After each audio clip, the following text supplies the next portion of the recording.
talking to the supposed spirits of the dead. He says, this is silly. And this man had been at the seance with you. Yeah, oh yeah. And he's telling you that it's silly what you've just done. Because see, my wife, he says, goes to these seances because she gets comfort and she gets something good out of it, good feeling out of it. And she lives for what the spirits are going to see that the future is going to be like. To me, he says, I can't bother with this stuff. He says, I want power. I go right to the source of power. And he says, how do you think that I became famous the way that I am? Well, I said, you must have had some good luck.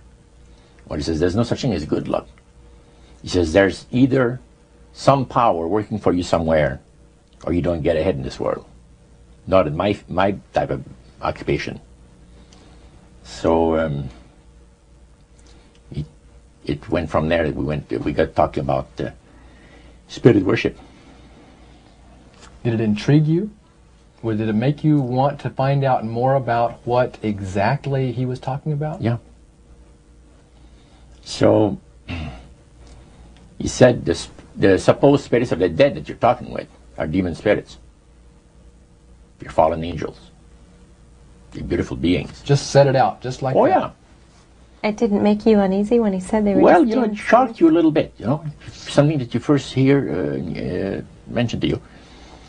He said, you guys have got a great future ahead of you. Because we've been told, the high priest of our society, secret society, has been told that the master has very special plans for you too. Now, what did he mean by the master? Satan. And we were interested to hear more about it. And he told us, he says, look, we worship spirits.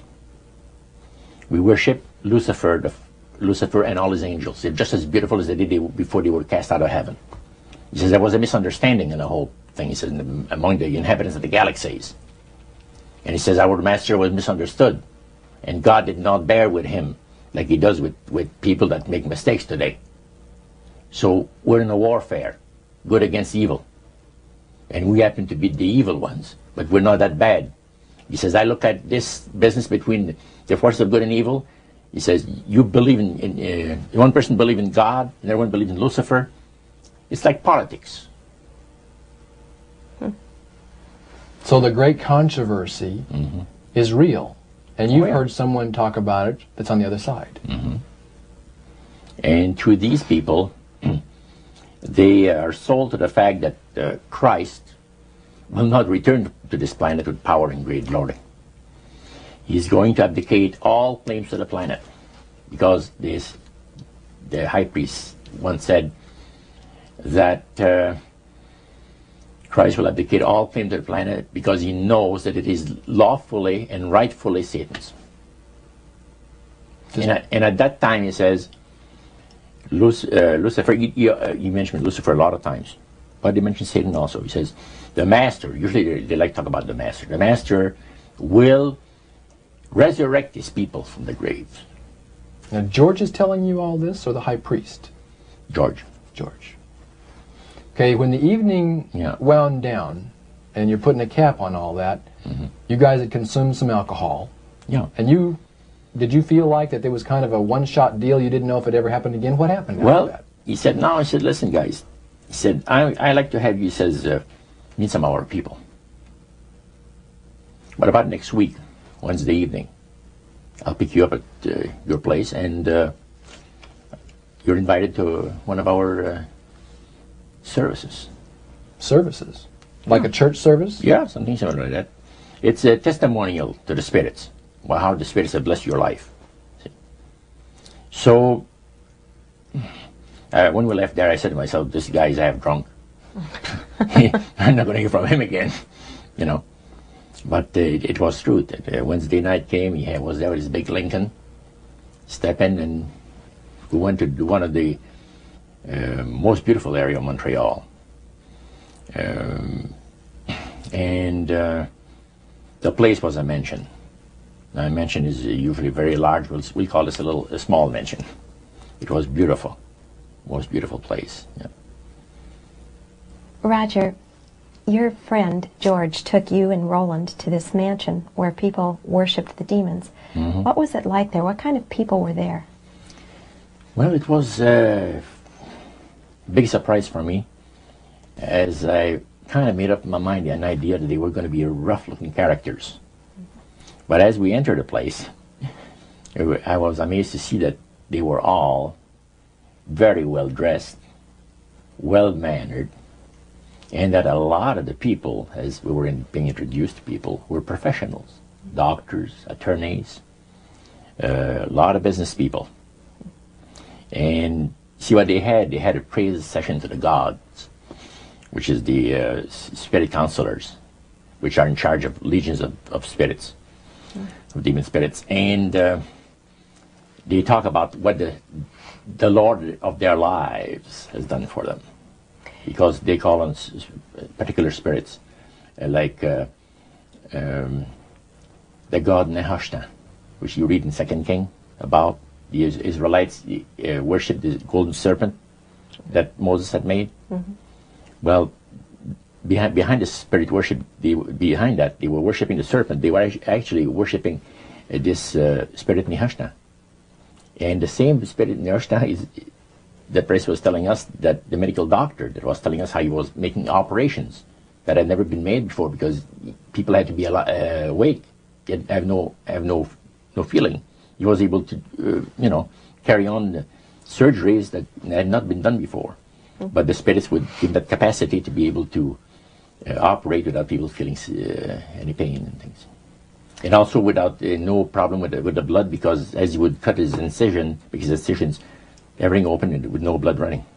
So he could do the work that has not been done before. So. Now, I recall reading in your book that at this praise worship service they had, they would sing hymns. Why would they sing hymns in a demon worship? Yeah, this was kind of a big surprise to me when that took place. The priest said, "Hey, let's go down to the worship room of the gods and have a praise session, a singing session." So we go down there, and what did you think that they pass around? Church hymnals, Christian church hymnals. And I couldn't believe this. I said, "What's his business?" So the priest says, "Well, now," he says, "for those of you that are new, let me tell you that this is the most feasible way," he says, "to please the spirits. It's to deride Christ and his people, and his church and all that." So they sing out of Christian hymnals. They didn't sing Christian words to the hymns, however. Well, they changed a lot of them. Yeah, and not for the good. It's a form of blasphemy. Yeah. Such as you see today in the rock music world. You see the entertainers; they have these crosses. Ladies got earrings, crosses. The guys got the cross. This is a form of blasphemy, a form of deriding Christ. You see, spirits cause the people to do that, to find pleasure in wearing this type of emblem, which is the cross is the emblem of the crucifixion of Christ to the Christians. So what were your impressions the first time you went down into that worship room? Well, it was, we'd been there maybe half a dozen times, and the high priest told us after the meeting was over, he wanted to talk to us, my friend and I. So after most people had left, he says, "The master of my life has revealed to me that it is time for you people to become acquainted with the worship room of the gods." Well, we started to move toward a beautiful grand staircase. Beautiful. The banister was huge. It was massive, and the wrought iron work that they had done in it was super. The beautiful decorations on the walls, the chandelier on the first landing. See, that was the first landing. You go down about 8 or 10 steps, and then you had the first landing. It was huge and beautiful. The light arrangement was the nicest I had ever seen in my life. When we got into this sanctuary area, it wasn't very brightly lit, but everything was magnified the beauty of certain things. Like a lot of the things were gold plated, are gold trims. You see, the little altars